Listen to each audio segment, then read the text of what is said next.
Hey guys, welcome back to episode 8 now of Raw Influence. We've got a very exciting guest on the show today. We've got Yusuf from, aka Pro.PT, should we say. We'll be introducing him shortly. Just want to go touch base over our previous episode, which was Toby, the British explorer who literally rode his motorbike from London to South Africa on a crazy journey. Slept out in the outback with lions and God knows what else, and now he's up to looking to trek the entire Congo River of 3,000 miles, which is going to be about 12 months. So it's an absolute crazy journey. So he's in the last podcast. Be sure to listen to him. He's climbed the mountains such as Mount Kilimanjaro. He's also done Mount Everest and witnessed some pretty nasty things up there. So that was the last episode. Moving forward, we've got, not only my PT, but a very exciting PT in the industry. And that is, everyone knows him as Pro.PT, aka Yusuf. Welcome on board. Welcome. Thanks, bro. Yeah, it's nice to have you here. It's nice to have you on board. A lot of my listeners may know who you are through some of the painful Instagram stories I've put up over the last probably 5-6 weeks now. Yeah. Just pure. All they can see is pure pain on my face, and I get messages all the time like, "God, man, I feel sorry for you." So, for those that don't know you, what have you? How did you get started in this? Maybe not. How did you get started? What would you class yourself as? Are you a PT? To be honest, I don't really see myself anymore as a PT. I like to think I've become more of a life coach, especially when I started transitioning from not just the physical part of training, but more about the mental element. And a lot of that came from an experience, probably through my upbringings, where I was able to become very relatable, and then pushing myself through a lot of insecurities, a lot of pain. I've been able to inspire a lot of people to better themselves and really build them up. No, 100%. I agree. I couldn't agree with you more. From my experience being with yourself, I'm pretty much been following you on Instagram through connections in the industry that I've seen, and then I was sitting there thinking, you know what, I might give it a go. Is it you wanted some torture? I was sitting there thinking, oh no. And then he was like, "Come on, mate, let's get on with this." And I was like, "Okay." You know, it's crazy. We actually started off because I put that message out that I was like looking for someone who wanted to do something with merchandise. That was it. And then you started to tell me a little bit about your charity, and then from there we connected. It was sick. That's true. Yeah, and then we met up and then never looked back. Exactly. What we're going to do, everyone, for those listening in, we're going to go on Instagram Live as well and get this out there. Let's do this. So we can get more people on board. So bear with us 2 seconds once we just go live. And we are live. There you go, bet. Get you on board. And whilst we're waiting for your request to come through to go live, why not tell everyone, what is it that makes you different in the industry from being in the PT world? Like I was saying, the mental side is strong. Do you think that's probably more important than the physical aspect? Definitely. I think my upbringings, my childhood definitely put me apart to a lot of personal trainers. Also my mentality, just going into the industry, wanting to be the best, had obviously a lot of insecurities and stuff that I was struggling in the beginning. First one was probably just 1 second, bro. Yeah, put that request in. Put that request. Oh, there you go. Let's do that. Let's go. Let's get Pro.PT on Instagram Live. Let's go. Let's get active. Yeah. Go live. Is that working, yeah? Yeah, you should be connecting you on board now. Hello from the UAE. Hello. How are we all? There you go. USA in the building. Liking that. I've got 42 people live. Awesome stuff. So for those guys that have missed out on Instagram Live, we have now just gone live on my podcast, Raw Influence, which is on Spotify and iTunes, and we'll soon be out on YouTube once we've done all the editing. So we thought we would get you guys on board, come join in and see some of the crazy guests that we've got. Obviously, you can see Yusuf. For those that don't know, Pro.PT, go give him a follow. Interesting chat, and we're going to find out a little bit more about him throughout this podcast session. We've got 63 people online. Quite quick. Nice. Yeah, quite good. Awesome. So I'm going to have to ask that horrible question that we was talking about beforehand. Yeah. Where did it all start? You know what? This is a tricky question we always get asked. I feel like anyone who goes to an interview or starts a podcast. To be honest, a lot of it, I think when it comes to talking about where it starts, probably starts from your upbringings or maybe your childhood. We can go as far back as growing up in Tottenham, probably in very sort of rough council estates, where by the time I had the freedom of going out to play out and stuff, I sort of got myself involved in things. You know what? It's deep. It is deep, and so there's certain times that you can't really put a lot of things out there. But let's go into where I started playing out, got involved in gangs. But the reason why I got myself out there into doing all this sort of bro, I can't even do this right now. No. You know why? Because after yesterday run, there were certain sort of deep thoughts I was going through myself. And I think even just stopping that run on mile 20, when I set a goal to mile 30, I think just insecurities and stuff, doubts and stuff that I used to have to battle myself as a kid made me become very savage.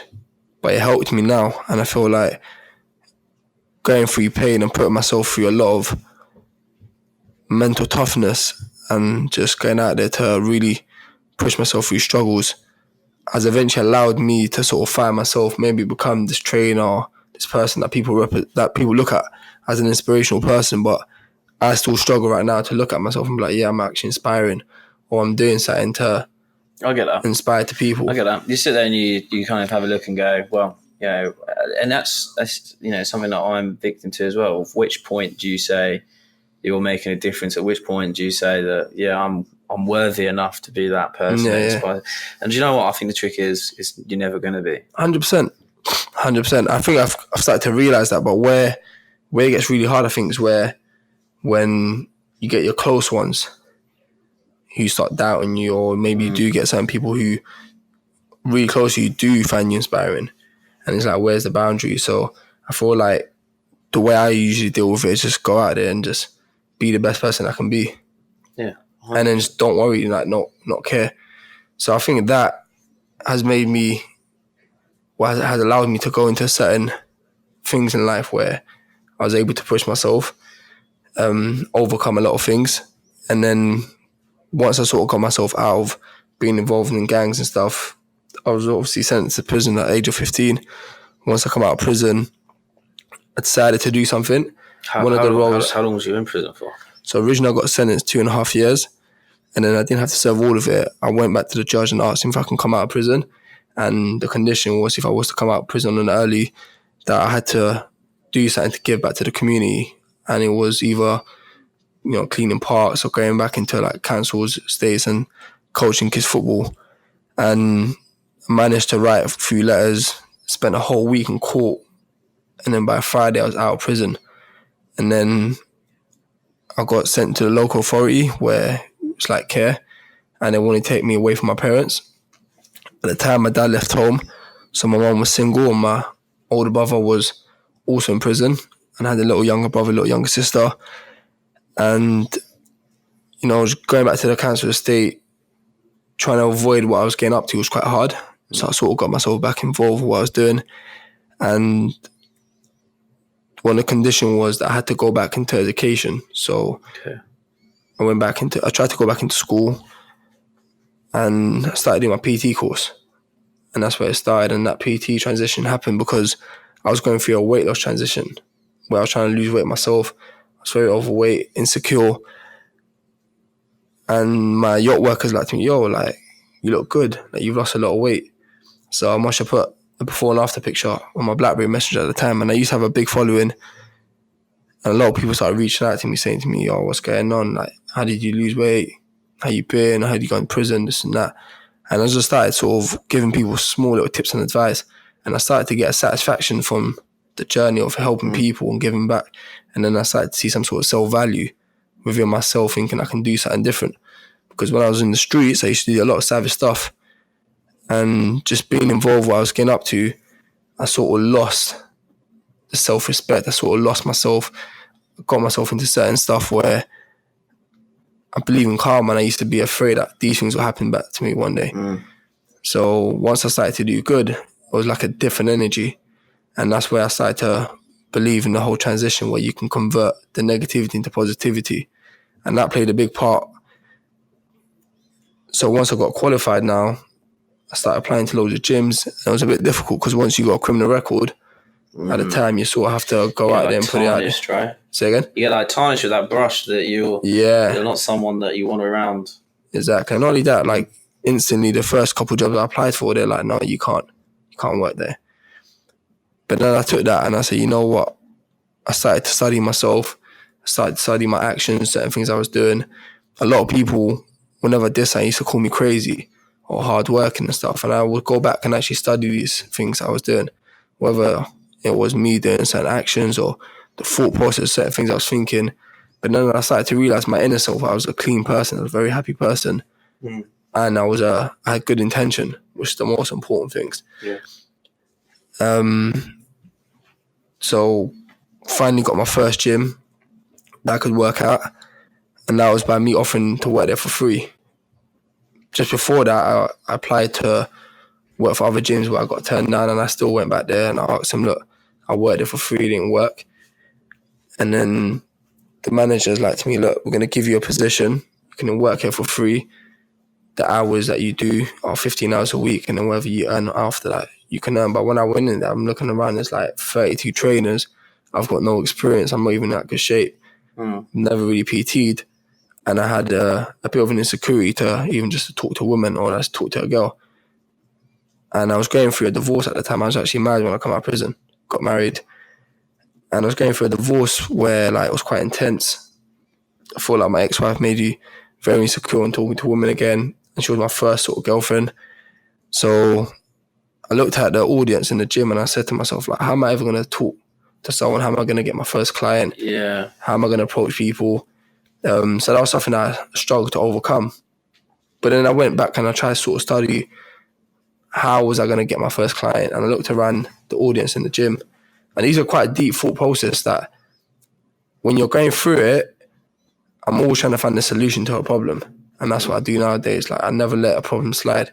I always try to find a solution. But when you're thinking about it now, you're thinking how deep it really was and how easy some people can find certain things. Like even just talking to people, I used to struggle.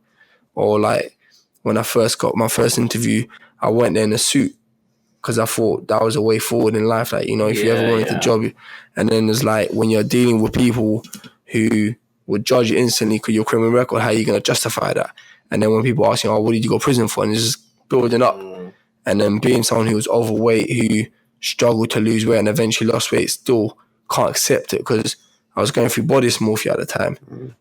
Do you think because of this, right? This is why there are so many reoffenders. 100%. So but not only they're like, I've got no way out of this. So I try to get a job. No one wants to listen to me. I'm trying to do better. Can't do it. And you go through all of these problems, and it just compounds even more. And that's why reoffending is so high. I think when it comes to reoffending, a lot of it comes from people's upbringings, financial status, and obviously mental illness as well.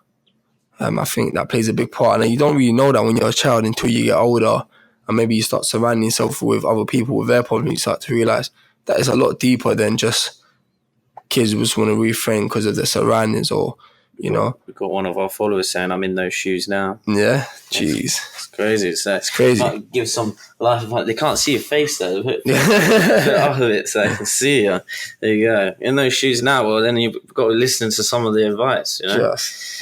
So what did you do then? So you're struggling to get into these roles. You're struggling to talk to people. You're just going through a divorce. You just come out of prison. I just wanted to overcome it. So I feel like the training element really helped. So by exercising, I started to boost my confidence.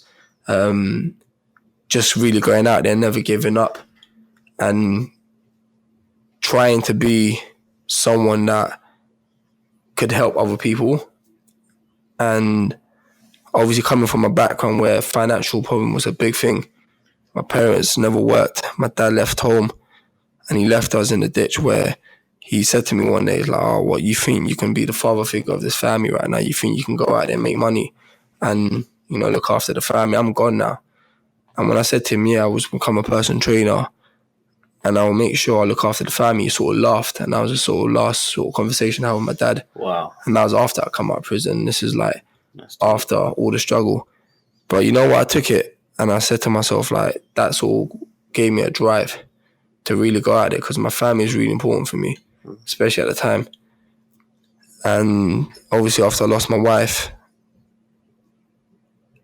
I started working, doing a rickshaw back in central London, and I learned a lot of people skills, and I learned a lot of sales skills. I learned work ethic. I learned legit work ethic, because I believe I always had that work ethic, always had that drive. I wasn't really skilled in sports and stuff as a kid, but when it came to being creative, making money and being hardworking, I'll do it. And then when it came to like committing crime, I was really good at committing crime. I never really got caught for anything I really did. And for what I went in prison for, I just sort of took the blame for what I got caught up in. And that's why it was easy for me to get out of prison. But that didn't really affect me. I just knew I had this drive and this hunger from a young age. And it was just converting that energy and understanding, where do I want to go? I never really had a big goal. Yeah. I used to see weird numbers in the back of my head, and I used to trace these numbers, and it was like as small as like, once I was qualified and I had that role as a PT, I was just trying to understand, how can I multiply these people into converting them eventually into clients, or how can I eventually, scale my business to not being an average trainer who probably earns a minimum of, 50 grand a year, into like eventually trying to make $1 million. Or then after, it was like, cool, I've mastered this, I was able to gain this. How do I take this now to the next level? How do I maximize my work, my time, and what I have right now into taking it to the next level? How do I upsell? How do I prevent myself from, falling into the headspace of chasing money? And then I started to study other successful people, how they sort of manage that. Yeah. To keep that, follow your passion, follow what you love, follow what you do, make a difference. That'll bring you money, rather than being hungry, trying to live to make money and fall into that trap. Because again, a lot of PTs in the industry, we're forcing it. We're working to make money for themselves. Where for me, it was like, I wanted to make a change. Yeah. Is that because you felt that you had to, based on the bad karma and all the rest of it that had happened before? No, when it came to, once I got involved in business, I felt like a different person. Okay. Again, that's the reason why I never really put myself out there, because I wanted my past to be my past. To be honest, I never really shared my stories until around 2 years ago. I sort of hid that from a lot of people, apart from my managers, and they would always say to me, "Oh, look, make sure you don't tell no one," because they didn't want to have that repetition that they employed someone who came from a background, especially where we were located in North West London, where the sort of clientele they had there was very different. And only because I was willing to work there for free, I think that was an opportunity that allowed me to be different. That's the reason why they said, "Oh, look, let's give him the chance, because he's not going to cost us anything. If he does anything wrong, we can get rid of him." Yeah. And there was no contract. It was literally an agreement that we had. Wow. So that can be terminated anytime. And even the first year when I had that role to work there, I had 3 motorbike accidents, and each motorbike accident caused a lot of injuries in my body, where even when I was in hospital after the first motorbike accident, they're like to me, "Oh, look, if you don't come in to work today, you lose your job." So I had to sign myself out of hospital after I dislocated my shoulder, fractured my knees, my hips, had a cast in my leg and my shoulder. I came into the gym to teach a free class. But that gave me drive. That taught me how to overcome a lot of things. And then that's when I started to realize within myself that I had no pain. And going through those sort of barriers, when I started to think about challenging and achieving things in life, I started to think, because I've been through that, it'll be easy to overcome this. Yeah. And just that thought process. Because you could have given up right there in hospital 100%. bed and been like, I can't go and look at me. But it wasn't even that. It was more about just the pain, and to understand that how human beings can still think. Like just understand how my manager used to think about me. Like, I'm an ordinary kid like the rest of them who were working there, but just the disadvantage of having a criminal record and being in a place where for them it's about the image. Have the light come off. The Sphinx nose, isn't it? One second. What is going on today? Having a right line there.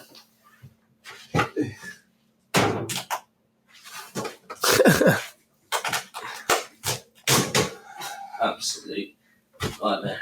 Right, that's that problem fixed. At least that was a quick one. Yeah, so I mean that it is an incredible story, isn't it? Like my question is based on the experience that you've been through, Yeah. would you ever hire someone that offended? Yeah, definitely. Okay. You know, now we actually go into prison and we try to coach offenders and how to become personal trainers. We try to guide them to create their own business. Obviously, we started something and eventually we transitioned to social media. So we try to coach individual how to create something on social media because we've done extremely well from our social media. Yeah. So definitely, yeah. How's it gone on those kind of coaching things? Amazing. Like we've got one of our guy called Jamal who's doing extremely well. The second week come out of prison, he already worked at one of the top gyms in London. Awesome. I see him regularly. I try to keep in touch with him all the time. Try to coach him through ways of building up his clientele, how he should brand himself, how to maximize social media and creating content to get clients, to put himself out there. Yeah, it's going really well. That is awesome. I mean, like, credit to you with the story of how it all started.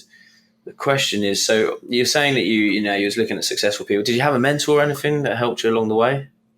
A few of my clients, I started targeting really good clientele and just always was happy to ask them how they achieve certain things. And as So when you say really good clientele, do you mean like high net wealth people? Yeah. Okay, cool. So the people that you're training have their, own business or entrepreneurs themselves? That's right. And I used to literally just ask them. And sometimes I used to trade my training, my services for some sort of mentoring, just to get tips and advice. That's cool, isn't it? And I used to do really well. Yeah, it's like time for time almost. You know, the first pitch when I got kicked out my gym, I actually went. You've been to my house. I went to my area, and obviously the houses they're incredible. And I used to knock door to door and offer my services for free. And my first pitch was like, "Oh, all I want to know is how did you get this house?" And I'll train you for free. Did they shut the door on you? Out of all the doors, I think one door literally said to me, like, the guy's like, it was, go train my daughter kind of thing. And I was like, really? And I was like, yeah, he's like, let's go train my daughter. And I built a relationship with her, got a good bond from her, and I ended up training him. And then within the community that we have, is a very sort of Jewish community. So they have like close Friday night dinners, and a lot of the Friday night dinners was like within the neighborhood. So then Friday night will come, I'll be invited, they'll start introducing me to the neighbours, and then eventually all those doors who turned me down eventually were like, yeah, we need this trainer because he's sick. Does that make sense? Yeah. So that was a way of pitching, and I learned that strategy from my first year of personal training when I offered 3-person training. Just the whole referral thing was like, I'll train you for free if you refer someone else. And I spent a whole year offering free services. By then, once I built a demand for myself, I convert all my free services into paid services. Yeah. And I did that by hiring a PA who worked with me, and literally any inquiries, any payment inquiries, I didn't want to deal with it because I still never thought my value that I was worth what I was charging. And you know what my rates are, they're quite high. So for me to charge that and to know that people were gonna sort of one day pay for it, I couldn't visualize that myself, that I could be worth that. Yeah. So that's what I worked on. I worked on my clients and I worked on giving them the best services and getting the best out of them so that I never had to sell it. And I was just focusing on them. And that helped me a lot in business. And that's something I've tried to coach individuals is when it comes to your businesses, as much as money is important, but I think just building a relationship and networking with the right people and giving them the best you can give them and make sure you focus on them and you put money aside, that money will just come with it. Yeah, 100%. Do you feel like sometimes that your PT sessions are starting to go towards maybe more like business advice? Because like if you're helping someone with PT and it's helping their mental side, are you noticing like transitions into their business life as well? 100%. We've got a guy called Oscar. We've been working for 3 years. I shared a story with him quite a lot. He was actually living off the back of a van 3 years ago when he came to me to start personal training. And he just said to me, look, you need to kick my ass and get me into shape. And he said, I don't care what you do. So I said to him, look, you meet me every day at the gym at 4 a.m. And he was training with me every day at 4 a.m. for the first year. He lost a lot of weight. And then by the second year, he liked me, I need to come out of my business. And he was selling like merchandise in Camden Market. And I said to him, why don't you just try to do things online? He actually advised me if he should do it. But by training him, by getting him in the right headspace, by getting him confident again by making him feel good about himself.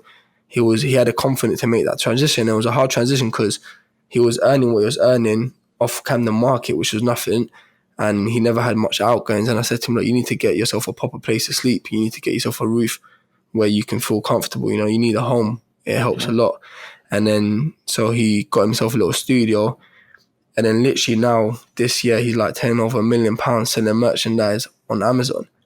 And he doesn't stop thanking me, and he sees me every single day for personal training because he says to me, I changed his life. But a lot of it came from implementing the physical part, but the whole mental element where I can really tell him, look, push through things. Because when he first met me, I was homeless, living in the stable toilets at my gym. And I went from transitioning that into a small little studio flat. And then when he saw me get the house we had before this one, which was like a 8-bedroom house with like a swimming pool and stuff, he's like, fuck, I need to listen to you. Whatever you're doing is right. And he listened to me. And then literally this year, he was turning over £1 million on merchandise just by stocking stuff on Amazon and eBay. And he's ever so grateful. And he still trains with us every single day. Yeah. You know, so. You got a lot of fans 100%. Coming out here. You got Chloe. He really is the most incredible guy. Jeez. Not just a PT, true inspiration for everyone around him. Chloe's another one, yeah. Yeah. Me and Chloe have a lot of story as well. And you got Luton. I was released in 2017.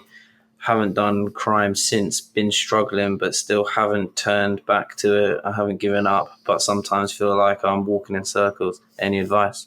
100%. The first thing what you got to do if you can't find yourself is definitely do some sort of charity work or go out and give something back. I think when the judge gave me that role to just go back to the community and just work for free and be able to connect with people, you start to realise how fortunate we really are.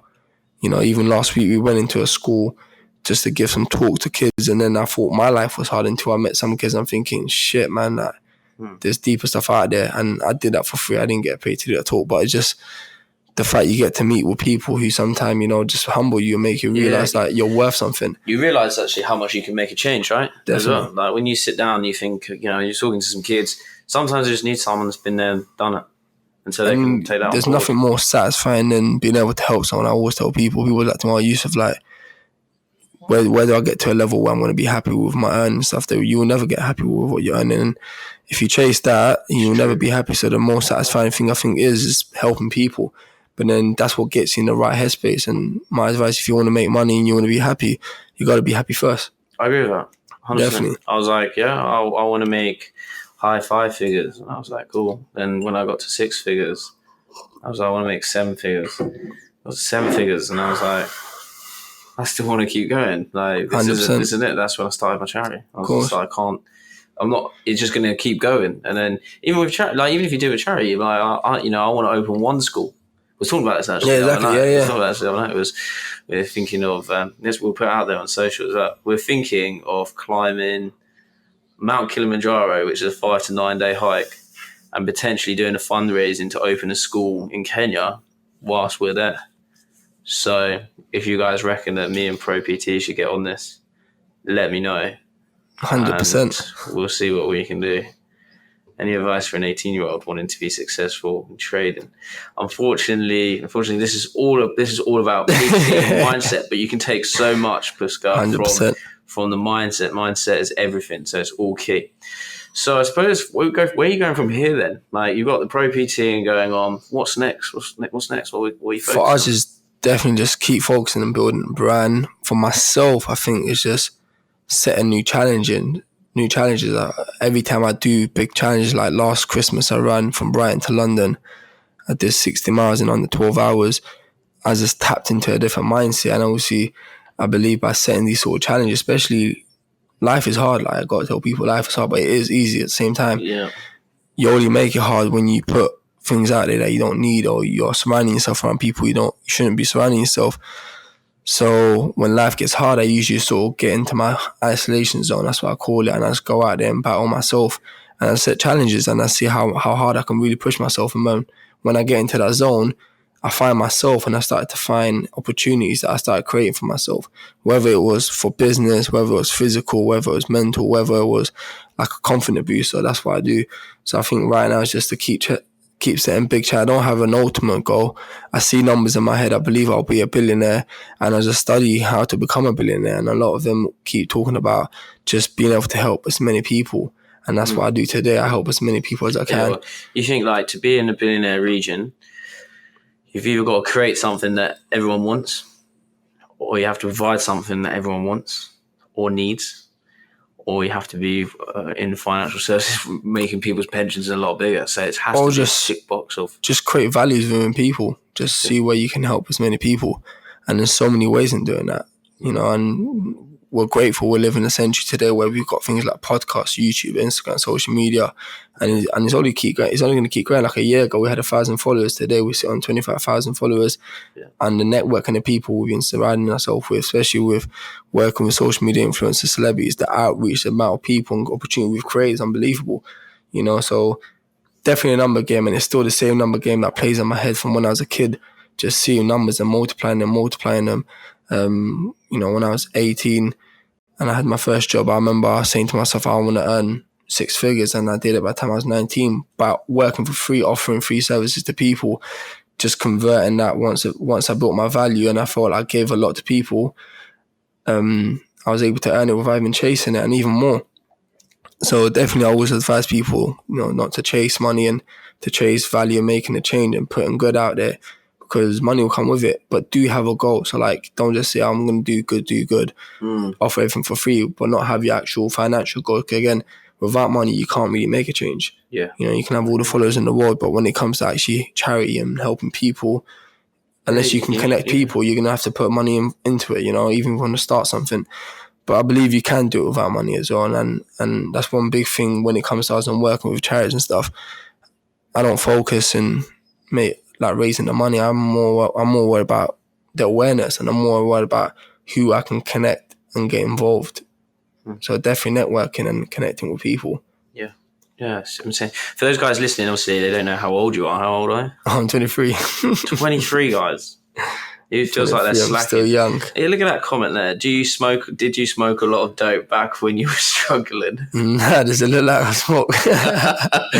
You know what's crazy? I've never even touched a cigarette. Never touched drugs. Never touched alcohol. A little bit like Post Malone. Yeah, I get told that a lot. You know what's crazy? You know, my hair, I grew it because I wanted to stand out in the gym. Oh, really? That's why I started growing my hair. Did you not think of dyeing it pink or anything to stand out? Bro, you know what it is? I just thought by growing my hair, people are going to recognize me as, oh, I'm that guy with... it's that PT with the long hair, and then people start recognizing me from my hair. Even now, I feel like because I braid my hair quite a lot whenever I'm in the public eye, and people do recognize us, they recognize us because of the hair. Because as you know, like I'm not really out there, so any post I put out there, it's easy to be like, oh, why is this white boy got white? Like, why is this white boy got dreads and stuff? And that's the sort of comments you get on social media. Yeah, you get. How can you read all the comments? I can't see this stuff. You can scroll. Okay. Yeah, you can scroll it up. So you can tell you're used to this stuff, bro. Yeah. This stuff is still new. I'm just used to getting a lot of I struggled to even make the coffee before. Yeah, it was getting excited in the coffee machine. So let's say we're a young kid, we're out there, and we're finding stuff. We're finding life hard at the moment. We're at 18, 19, don't know where to go. Kind of where you were when you was around 15, 16, I suppose. What kind of advice have you got to someone that's, you know, you've gone through some hardships, you've come out the other side, you're doing well, you're doing very well. The trick for where you are now is just make sure that you don't take your foot off the pedal, right? And you keep going, don't get lazy and all that. I can't really see that happening. This guy, just for those that don't know, is a guy that gets up, does PTing from 5, maybe 6? 4 a.m. in the morning. 4 a.m. Goes through, sees me at 6 o'clock in the evening, and then tells me, oh, yeah, we got to this evening. I said, I'm going to go home, go chill out, go have some food. What are you up to? I'm going to go run a marathon. I'm like, you're shitting me. No, you see in Instagram 4 or 5 hours later, 1 a.m., 1:30 a.m. He's still going. Yeah, I have a feeling that you could potentially be like, these crazy guys like the David Goggins and all the rest of it. You know what? That's the goal, isn't it, for you in December? Yeah, definitely. My goal is to run 100 miles. I've done 60 miles with 1 month of training. So now it's about really pushing myself, see if I can. Yeah, and this guy can run. He runs like a gazelle. I've seen. Yeah. this guy off. I run like like a fucking rabbit or something. Like hopping along. This guy is like a gazelle. He just goes. He did the half marathon, didn't he? Yeah, did a half marathon last week. And on the second mile, I dislocated my shoulder. I kept going. Yeah, you did that. I couldn't let down the family. Huh? You finished it? I finished it at quite a good time. I think I got 1:39. It's good. Yeah. You're saying that you didn't want to let down the family there. Are you now talking to your dad and stuff like that? Yeah, so I've built a really good relationship. I feel like once I became successful, especially financially, where I was able to support my family, it was a good transition to eventually bring my family back. And that was one of my big goals. And I think it's anyone's big goal. Anyone who comes from a very rough background or less fortunate background, it's that mindset of saying, I want to get my family out of the hood. Yeah. And that's why I started. That's what I believe I started for. And where are you on that journey of helping them get out? I'm there. So, I've offered my family, it's crazy, I offered my family to live in a house. You've been to my house, it's huge, you've got loads of bedrooms and stuff. But I think once certain people hit a certain age, they get comfortable with what they've got. Yeah. And, I've offered my family to move in with us. They're not really keen, they don't really care. Yeah. They're humble. They're happy where they are. But they're there, I've got them, I support them. Been supporting them for a long time. It is a lot of pressure, especially when you're young. I see a lot of people my age who going out on holidays, having fun, this and that, and I'm looking at them, but I was like, you know what? Like, I'm doing certain things that you guys have never been able to experience and probably won't experience because... It's hard when it flips. It's hard when you're then supporting your family. You're like looking after your parents. But I love it. I will never turn it away. I think that's the best feeling. I think that's why we live. Yeah. What's the point? Well, drinking short term, right? Family's long term. 100%. So it's worth. When I was talking to you about it, I was like to you, what's next? You're like, I just want to have my kid now, Yeah. Just want to... But yeah, definitely, I think family's really important. But again, it can be really difficult. I meet certain people who don't have a connection with their family or hate their family. I met a guy, a couple of weeks ago, and he was saying his dad a crack addict and stuff, and I said to him, like, what's your next sort of thing in life? I said, would you ever go back and speak to him and connect with him? And he had no interest, and he's like, I would be happy if he was dead. And I looked at him and was like, wow, it's quite deep. Yeah. It just depends how bad the damage is, right? You just don't know whether or not you're going to be able to get out of that scenario. I think even now, it's so, we keep talking about mental health and it keeps coming back. I think it's all encouraged by social media. It's all, social media and how you look, and, people posting like the best pics of their life, right? It's not, if someone looked at Pro.PT's page right now, they wouldn't know. They would never know. Yeah, they would never know. They would never know that. But for us, that's business, that's marketing, and it's good. It's good that we put it out there sometimes. Yeah. But at the same time, we've got the balance. Especially if you look at the stories, you can see there's a lot of gritty work and it's not as good as it looks. Yeah. And then, no, I know. Yeah. I know. And you've been there as well. Yeah, I'm looking forward to turning the tables and get when you're going for a run. We spoke about it last time. I'm gonna get on the bike behind you and get fucking moving faster. I can't wait to be shouting at you because that's gonna be going over on your brother's YouTube channel and everything. It's gonna have me with a horn, mate. Just me. I love that. Honestly, I need that. I need that. Yeah, 100%. I'm all for that, bro. You do that. This 100-mile ultra marathon that you're running, is it an official race or is it just going to be just do it myself? Just you. I'm a bit experienced now from the first one, so I know what I need to take with me. There's certain things I've got to be really careful, which last time I wasn't really careful about. Did really take a big risk because I went out there on my own, just my dad. My cousin came along, but then I had no medic check, didn't bring the right outfits. It was minus 3 degrees, so it was Christmas Day, freezing. As it got dark in the night, I was soaking wet from the sweat. Yeah. And I never had to change of clothes, and I was dropping my temperature. I was falling asleep while I was sleeping. Whilst I was running, I was falling asleep. I was losing conscious, obviously, and I ran on the motorway as well. So I had police try to pull me over to see if I was trying to commit suicide. It was crazy. Wow. But now I'm thinking about doing it on a running track. Trying to look if I can find an indoor running track, just so I know there's no excuse to why I won't keep going. I do want to accomplish it. I do want to do it. There was a time about 4 months ago when I was considering doing an ultra marathon. Bro, you should do it. 100 miles. But that's when I had 2 torn tendons, and I was like, I'll wait until it's recovered and I'll do it. Bro, if I knew the names of these injuries I've got, I'll name them. But you know what? Once you get started, there's no injuries, bro. Did we ever find out what that row was that we was looking at? Oh no, that's right. So, remember we was looking at this crazy row, and you was like, "You're gonna do it," and I was like, "Yeah." Well, let's do that. Yeah, all right. I'm down for it. What we doing? I don't know what I'm down for. This is the worst thing about my podcast, right? Is when I told you here last time, he was like, "Look, if you've done Ben Nevis, Mount Kilimanjaro is easy." And I thought, all right. And then I'm thinking, we're talking, I came around, didn't I? And I'm thinking, I think it's a 24-hour one. You've got to leave bang on at night, and you get there, before sunset, you back it down. I looked it up, 5 to 9 days hike. I was like, what? It's 6 times bigger than Nevis. I was sitting there thinking, I was like, where is this? Kenya? I was like, what am I committing to? So I've just committed to a row. Well, I don't know where we're going. I was running, so I like to run into central London. So I was running to London Eye one day, and then I see, like, a group of people coming out the River Thames with like little canoe boats. Not canoe, whatever they're called, the rowing boats. Yeah. Like the racing ones are quite skinny, long ones. Yeah. And then I popped down, I was like, oh, what's going on here? He's like, oh yeah, we've been rowing for like 2 days. I was like, what, you guys have not got off the boat? Like, you're not. And that's when I was training for my 60 miles, and that really inspired me, I met an old man there who was there with his grandson, and he was like probably in his 80s. And he's like, no, we haven't left the boat in like 38 hours and we've been rowing. And I was like, whoa. And I was like, have you like shat, piss? And he's like, no, he's like, we do everything here. And I was like, how long you been going for? He's like, literally 38, I haven't come off this boat. And he's like, he couldn't even come off his boat. His legs were like numbed up. And he had this like nephew who was like probably my age. And they were doing it for charity. So I was like, yo, this is an experience. I definitely want to try it. But I never really found the name. But literally, I think you literally can, you roll around, I don't know if it was like the British Channel or something. Alright. Or something. It was amazing, bro. And just seeing all these people come out one by, and there was loads of them. I think there was like 120 of them out there. And they were all coming back to back after being out there for like 2 days.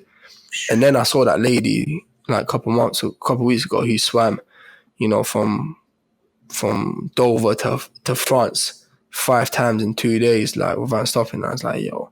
Did you meet her? No, I didn't meet her. No. I haven't met her. I saw that in an article. I was like, yo, definitely to do 100 miles, bro. This is nothing. Yeah. And then listen to like David Goggins doing it in like 4 days of no training. Did you see what recently happened to him? Yeah, I saw that yesterday. Yeah, he went off track, didn't he? He went off track by like 40 or 50 miles. And got sent to hospital. He got sent to hospital because they had an issue with his lungs. They said that he had some issue where if he was to go into high altitudes, it could kill him, and so they disqualified him.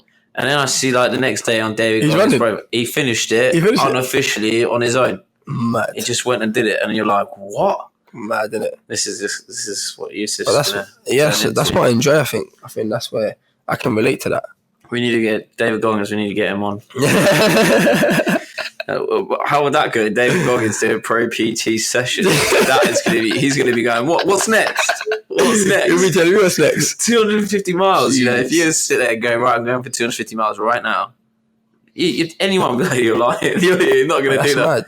It's a thought process. It is, and that's all. Even just running a marathon is crazy. Yeah, he just talks about callous in the mind continuously. It's all in the head. He even says nothing to do with physical. He was saying when he was fat and he was running it, he did it when he was. I can't remember. It was something stupid, like nearly 300 pounds in weight. Yeah, and in like 19 hours or something. Yeah, he ran 70 miles before he collapsed when he weighed 300 pounds, and it's just like. But he finished it though. Yeah, he did finish it. Yeah, he finished the whole thing. I was listening to Joe Rogan's podcast about him and how he's just like. Joe Rogan's talking to another guy about who hired him to live with him for like a month. The other guy was just, he goes, yeah, he did it on broken feet. Oh, really? He never told me that in his podcast. It's like, he doesn't even care. Yeah, it's not even his mind to be like, yeah, I did that on broken feet. Let's just clarify that. It wasn't even anything to do with that. He ran an ultra marathon, which was 100 miles, and you turn up in a team, a 4-man team, yeah? David Goggins turns up on his own. He didn't need no team. He didn't need no team straight. He just turned up. He just did the whole thing on his own. These guys was like, "Where's your teammates?" I am the team. Like me, and that's it. He just went for it. You're like, what? It's a different kind of mindset, isn't it? It's like that whole. I don't think it's physical at that point. No, definitely not. 100%. It's just your mind of like, where's the end point for me. But then yesterday, I've experienced something crazy, bro. Like when my hamstring started pulling, I literally I was like crawling. And I was like, whoa, my legs are not even waking up. And I just said to myself, you know what, I need to go home quickly, ice this, get it checked up. And then I'm going to go back out there tonight and just do another 10 mile just to finish off. Because in my head, I said to myself, like, I've got 30 miles to do. And that's only to get myself warmed up for this 100 mile. And it's not like I've been training for it. Like, even when I ran the half marathon, I didn't really train for it. And, you know, my diet's not been on point the last couple of weeks, but I enjoy that. I enjoy the harsh shit. I enjoy the fact that sometimes I go out of track to get myself back on track. Yeah. And then just set these goals to see how far I can push myself. What happened then? What went through this point? You hit the 20 miles and... Bro, I don't even know. That's something like it was emotional, bro. And I literally tried to think about every single negative thing I went through to push for it, and every single positive thing. And literally, I was literally standing there and I'm thinking, I was like, you just got to accept that this is part of the journey. I think I dealt with it really sensible. Yeah. I could have pushed myself, and I never quit. I never give up. But I said to myself, you know what? This is where you got to accept sometimes. Like, this is part of the journey. Everyone talks about this part of the journey. You know, like, it doesn't make me a failure because my mind's so strong. I know I'm going to do this 100 mile. And that's what's important. I said to myself, this is part of training. Although I always want to win, I always want to be first, you know, you just got to accept it sometimes. You just got to, you know, what are you going to do today to better that? So literally, I woke up in the morning and I did a bit of research about nutrition. And I said to myself, definitely to improve my nutrition. Today I started, and hopefully I'm going to keep strong with my nutrition for this month to see how I get on. So, yeah. Are you going back out tonight to do that? Definitely, yeah. I'm going to do 10 miles, 100%.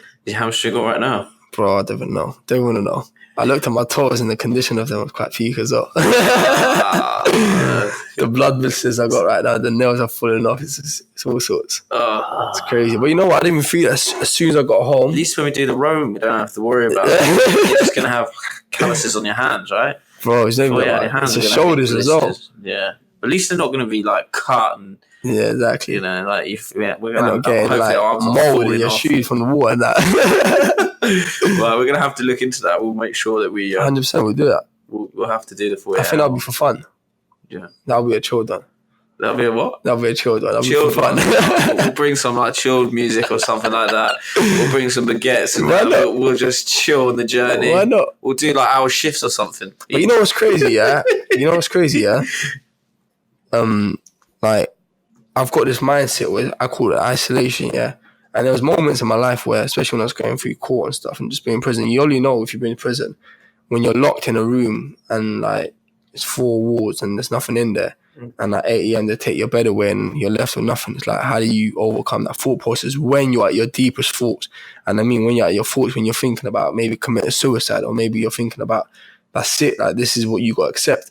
And obviously, when I was in prison, I witnessed a boy commit suicide because he got sentenced for a very long time for something he never did. So I'm thinking like, I was going through some sort of mental thought process back then where only I know what I was going through. And I used that moment there as one of my biggest. It doesn't sound that deep, but try lock yourself now in a room, especially when you grew up in society right now where you're not really isolated in your room unless, you know, you're going through deep shit. But then you got your phone and you got, at least you've got that, I can leave the room right now. Yeah. When you're in prison, you got no choice, so you can't leave the room and you're going through fucked up shit in your mind. You're thinking like, how do you manage it? And then like I used to go through phases where I used to bang my head on the wall so I can fall asleep because I couldn't sleep some night. And then once I come out of prison, I want to understand why I don't sleep. And I run off like 3-4 hours sleep daily now, you know, and I blame polyphasic sleeping, but who knows if it's polyphasic sleeping, you know, like last night when I got home at 2 a.m, I woke up this morning, I've had like 3 hours sleep, I'm still running off pure energy. And it is positivity, it is my mindset, it is like fear of like not being the hardest working person, not achieving my goals, and, you know, I've got this like sort of pressure to feel like, oh, I need to do it now. I need to do it. I never feel like, oh, I need to chill. Like, yeah, anything that a normal person would be, oh, chill, oh, you've done this today, like, relax right now, you've ran yesterday, so don't go on the run today. Me is like, nah, like, what more can I do? Yeah. You know, like, how far can I push myself? And it came from that one small moment, like, just being in a prison cell, just completely isolated, where I just wanted to be out of that room. For a second, I remember I was banging myself out. I was asking the governor, get me out of this room right now. I need fresh air for like a minute. And I was like so close to put myself through some madness. And I was like, this moment there, I use that moment right now when it comes to achieving goals and like running that run from Brighton to London. I just thought, if I overcome that moment there, I call this right now isolation mode. I switch off from everything and I just zone out and I just push through it. Yeah. And when I was in the cell, all I was doing, I was literally jogging on the spot for hours, like trying to keep myself moving because I didn't know what to do with myself. Is that where the gazelle started? Yeah. You're sitting out Literally. when you're about to start, you're in the block, and now he's the door's open, he's off. That's what I mean. So right now, like whenever I'm out there, I'm free. I could stop right now, but you know what? Because I've been there and I had no choice to keep going. I'm just going to keep going. So I find it easy right now to overcome. It's like Shawshank Redemption. Yeah. Get out there, I'm running. Literally, bro. Literally. I don't need to do it.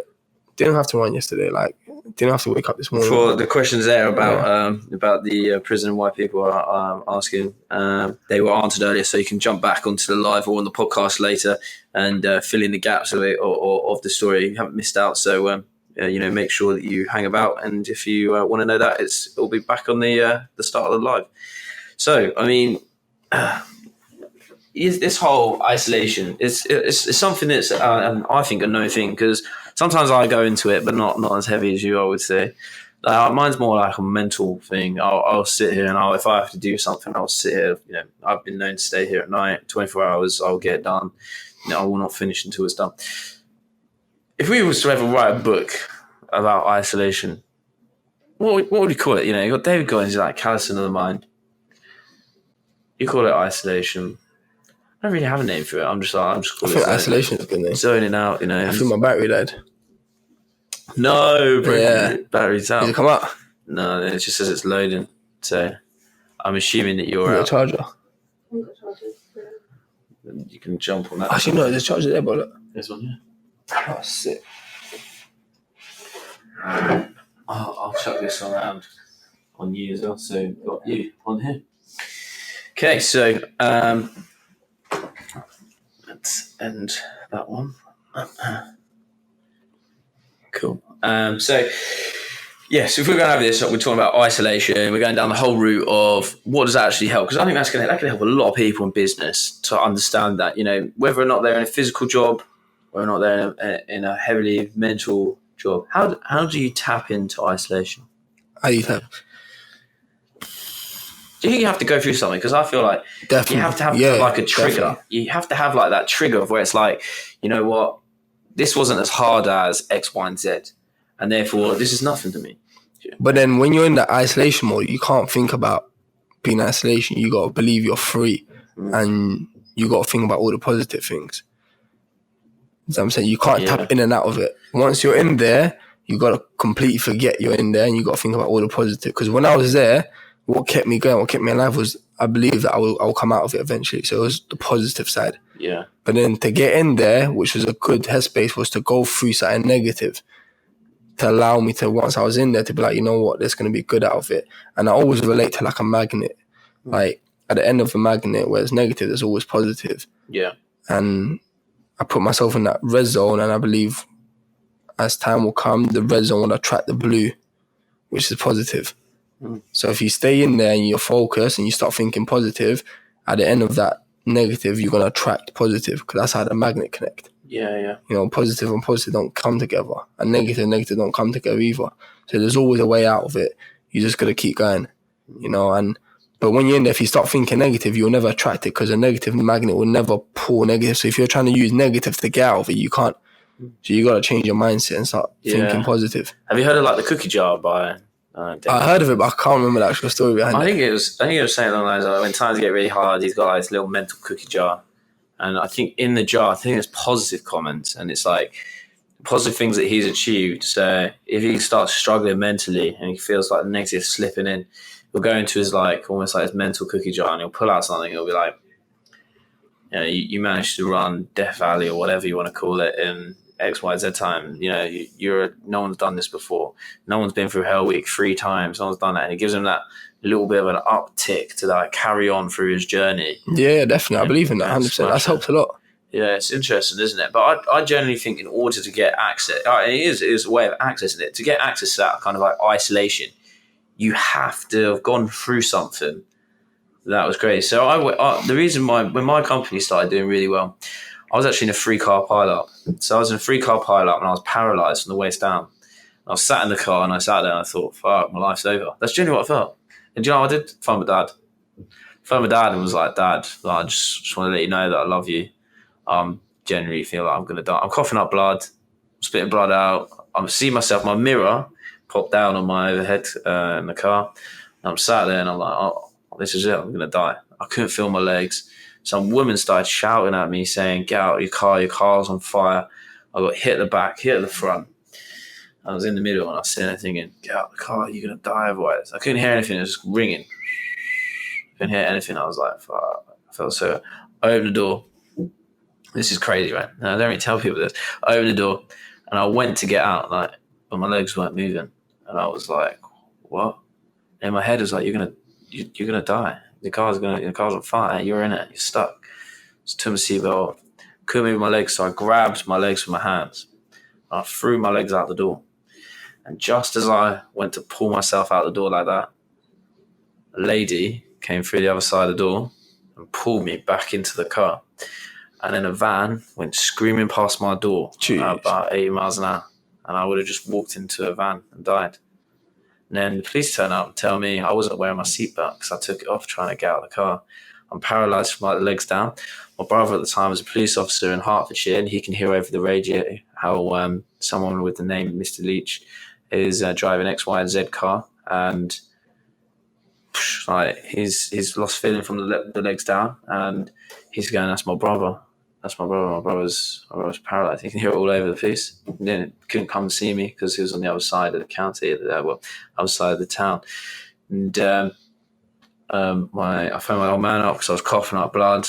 This lady was like, "Yeah, we've lost vertebrae X, Y, Z. Can't feel it. There's no feeling from the leg down." I was just sitting there, I was coughing up. On the old Blackberries, if you press green button, it called the last person you spoke to. I just did that. I was like in and out, like conscious, green. It's my dad. And I was just like, "Dad." I just kept it real. It's probably the worst phone call I could have ever done. I was coughing up blood. I could see it all coming down in front of me. I couldn't feel my legs. And I just said to him, like, "I love you. No, that's me out. I'm definitely like dying. I've been in a 3-car park." He's like, "Where are you? Where are you?" Toby car and my dad drove the wrong side of the road because I've gridlocked the whole of Watford, near, if you guys know, the Toby car roundabout, and gridlocked the whole of the roundabout. And he drove on the wrong side of the road the whole way with his hazards to get there. Jeez. Yeah, he got it. The police were like blues and twos in him, trying to pull him over, and he didn't stop. And he came and sat in the car with me, and they cut me out of the car. They cut me out of the car when I was out there. And I thought that was it. I thought it was game over. My mum was on holiday at the time, and he was like, "Do I call her? Do I not call her? What do I do? Because this is just going to make things worse." But it got me into the ambulance, and my paralysis started to wear off after about 6 or 7 hours, and it was temporary paralysis. I cracked my rib. Other than that, I was actually fine. That's what was causing the bleeding coming into my lungs. But I was fine. But after that, it was just what the interesting part for me is that lady that pulled me back into the car saved my life. She never left a witness statement with the police. So the question is, was she actually there? And it's a mad question because I was like, was she there or was she not there? Or was it just in my head? Whatever pulled me back in was crazy because it saved my life. And then from that, the other crazy thing on that day is not only was that woman even there or not there, so that's either fate or it was someone there that just carried on with their day. But in the morning, I went for a walk with my old man. And we always used to go for these walks. I'll talk about everything with him. We got a very close relationship, me and my old man. And I was working so many hours. I'm talking like 20 hours a day, and I was hitting the wall. I just wasn't progressing. I was like, "Do you reckon I'm ever going to be good at this trading stuff?" I was like 19, 20 years old, and I was trying to go for this as hard as I could. I said to him, "You know what? I feel like I'm not getting anywhere. I'm not progressing. I'm at a wall." And you know what he said to me? And it's such a weird thing. He said to me, "Do you know what, son?" He goes, "Life's got a strange way of slowing you down if you need it." And then that afternoon, I was in the car crash at the 3-car park. Jeez. And I was like, "Oh, what?" It was almost like it was meant to be. And then after that, I just thought nothing's ever going to be as bad as that. And I realized at that point how short life was, how valuable life is, how better off I am. I couldn't feel my legs. I witnessed what it's like to be paralyzed, disabled at that point in my life. And I was like, this is crazy. Now I can relate to that person in that wheelchair. For a brief 6 hours, I couldn't feel my legs. It's horrible. You feel weak. You feel like you haven't got anything with you. You can't do anything. And you realize like the value in life, like how valuable you are. And I had another incident with my best friend Elliot, and it happened. A similar thing happened to him. He actually was in a car crash. He rolled his car, so he flipped his car round a roundabout and was getting kind of like hit whilst he's upside down. It's getting scary. It scared the living shit out of him. And after that, we both kind of just were speaking about it and was like, based on those experiences that we had, we forgot about everything, all the short term, any stresses, any issues. Like, nothing's ever going to be about this. Do you know why? Because I feel like I'm already on borrowed time. I was like, I don't feel like this time's mine. That time could have gone on that day if I walked down to that van. That would have been over. So now, right now, I'm on borrowed time. I'm going to do whatever I want to do. And you feel like this point of like, I'm just going to give everything I've got. But it's weird that you feel like you have to have that sort of experience in order to do that. Because you saw how bad it was when you was in prison. You had 4 walls. You had nothing to look at. You was losing yourself. And you're sitting there thinking, I need to get out of this. As soon as you're out, you just excelled. 100%. Because I'm going to give everything. So the weird thing is how can you give that to someone without having that crazy experience? That's the issue, right? You always have to see these hardships for... But everyone's going through something crazy. What might not seem crazy for us might be crazy for someone else. I believe everyone goes through hardship, but definitely don't hide it and eventually use it. For example, a lot of people will go through a struggle and they'll like try to ignore it. Because if they might ignore it, they've overcome it. But it will catch up with you one time. Like you'll be sat down and be like, boom, that hits you. You know what I mean? Unless you're going to use that to push yourself and get yourself over it, you can't always ignore these things. They'll catch up. So I think it can be as small as an insecurity. It can be as small as like anorexia. It's so common nowadays. Like girls will go through a phase where they'll stop eating and they'll go through an anorexia phase. But then to understand that's not normal and that's not a good place to be. Because that's close to death. That's really close to suicidal. So that might be really deep for someone, so use that as your moment of isolation and then put yourself in that box when you need it. But then think about how you've overcome that and you're living right now. You haven't got that issue. Or maybe if you still feel like you're going to go back into that issue, just make yourself understand that, is it worth it? Yeah. Or you're happy that, or you're happy now. And if you're not happy now, what are you doing different, or what are you doing right now that's putting you back into that headspace? Yeah. And a lot of it is because people try to brush it away. People try to, just leave it. It's done. I'm going to start thinking positive. But there's thinking positive, but you got to think positive after you take an action. Yeah. It's like one thing when I tell people, look, you got to be patient in life, but you can't just be patient in life. You got to be patient after you put in the hard work. Yeah. Things don't just happen like that. They don't happen overnight. You got to put in the hard work first and then talk about patient. So if you're going to talk about overcoming things, don't just brush it away and be like, I've overcome it because I'm thinking positive right now. I'm distracted. Because when you're in your low moments, and there's loads of moments you're going to feel low, you're not always going to be high. It's those low moments. What are you doing right now? What's going to keep you going? Where's your drive? What are your goals? And that's why it's so good to have goals in life. It's really important to write things down on paper or maybe draw it, whatever it is that you use to you gotta have something, a purpose. I call it like having a blueprint. Yeah. You have, you get so many people out there. Like, what do you want to do? I don't know. I don't know what happens. They go for a job.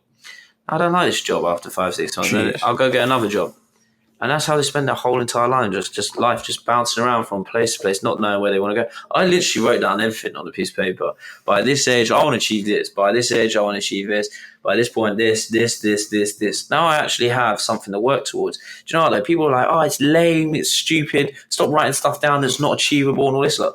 Well, at the end of the day, right, when you get a house built, right, and you go to construction and you go build a house, you can't just walk out there and be like, there's a plot of land, start building, right? Get the builders, start building. No, you can't do that. You have to plan it. You have to do the layouts. You have to put the foundation work in. It's exactly the same with life. You have to put the foundation work in. Then you've got to do the blueprint of exactly how this house is going to lay out. If you try and go build a straight wall by eye, you're never doing it. You're just not. But that's standard in construction, to build a perfect structure that will survive 100, 200 years. But why can't it? Doesn't cost us money to write a blueprint of what we want our life to look like. It's just frowned upon. No one does it. But then you're just kind of flowing down a river. You're not steering where you're going. You're just going with the flow. Yeah. You have to literally write down, this is what I'm going to achieve. This is who I'm going to be. This is what my life looks like. This is how much money I'm working. This is how my love life looks. This is how everything looks. And then you write down. And you just work your goals towards that on a step-by-step basis. I think everyone should have a blueprint. But it's not as easy as just writing your goals, because, again, you're going to meet people like, I wrote my goals now, what's next? Like, Yeah. And then You need to teaching take people, action. you got to start teaching people hard work. And hard work is not, oh my God, I'm waking up in the morning right now, Yusuf, what do I do next? I've woken up early. I'm tired now throughout the day. It's like, you need to have something that makes you happy. Yeah. You know, happiness is really important. You can be working hard, you can achieve your goals, but are you happy? Are these your real goal? You know, like, I can write a goal right now and be like, oh, I want to go to a swimming pool and swim later, but is it going to make me happy? Is that my real goal? Or, oh my God, I want to have this job at XYZ next year. Am I really happy there though? I think sometimes what people, it sounds crazy, but I've seen it a few times that people write down what they want, right? And then when they achieve it, they're not actually happy. And you're just like, that sucks to be. And what I find is I've seen it a few times, even with family members. This is what I want to live. And then they live it. Like, it's all right. That's all you ever dreamed about. What do you mean it's all right?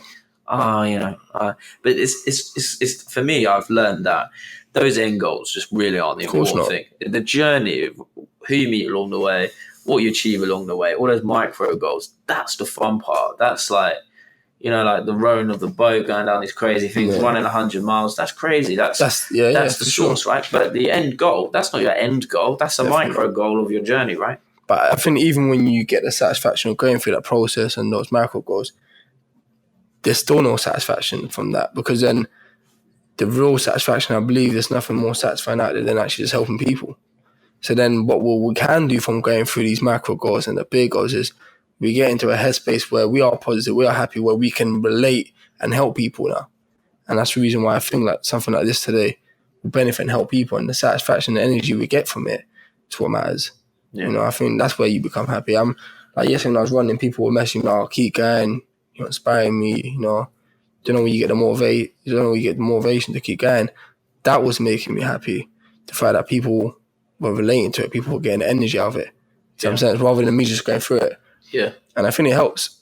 It's crazy. Like the fact you can use it to do something to give back and help people. I think harnessing I think there's such a space for that as well. Like when I look at I call it like the self-help sector, you get a lot of people out there. A lot of people like talk.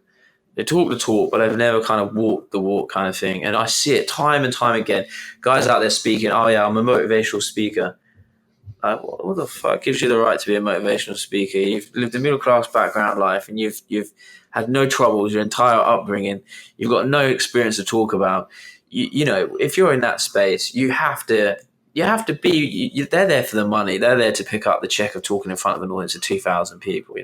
You want to be there because you want to make that difference. You want to be there to actually give back that advice, and then it goes like threefold, doesn't it? It's like when you help someone, next thing you know, they're helping you, or next thing they're coming back, and there's X, Y, and Z on the cards, and you just expand 10 times quicker if you're genuine about what you're doing. If you're out there helping, all those guys want to do is be like, well, how can I repay this guy? That's right, yeah. I want to help him back. And that's kind of what you've done, right? You then got your business advice. You're going to build up a network, and it's just getting bigger and bigger and bigger. Pretty much, yeah. That's where we're at, bro. That's exactly where we're at. Let's try and wrap up. Where is Pro.PT going over the next 5 years? Where's it going for the next 5 years? Like I explained to you, literally just keep batting the mindset and then just going for those macro goals.